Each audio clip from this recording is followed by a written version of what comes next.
कोल्हापूरच्या बोंद्रेनगरमध्ये teller day उत्साहात साजरा. कोल्हापूरमधील बोंद्रेनगर परिसरात शनिवारी 28 फेब्रुवारी रोजी टेलर डे मोठ्या उत्साहात साजरा करण्यात आला. या निमित्ताने परिसरातील टेलर काम करणाऱ्या महिलांनी एकत्र येत आपला आनंद व्यक्त केला. महिलांच्या कौशल्याला आणि त्यांच्या कष्टांना मानाचा मुजरा देण्यासाठी हा दिवस विशेष साजरा करण्यात आला.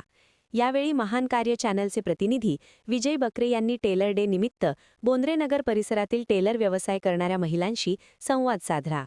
महिलांनी सांगितले की टेलर कामाच्या माध्यमातून त्यांना घर संसाराला आर्थिक हातभार लावता येतो, तसेच मुलांच्या शिक्षणासाठीही मदत होते. Ganesh park, Mathura colony, Bhogam park येथील महिलांनी आपल्या भावना व्यक्त करताना सांगितले की टेलर कामामुळे त्यांना स्वावलंबी होण्याची संधी मिळाली आहे. घरची जबाबदारी सांभाळत त्या कुशलतेने शिवणकाम करत आहेत. या उपक्रमामुळे महिलांचा आत्मविश्वास वाढला असून भविष्यातही अशा उपक्रमांद्वारे त्यांना प्रोत्साहन मिळावे अशी अपेक्षा व्यक्त करण्यात आली.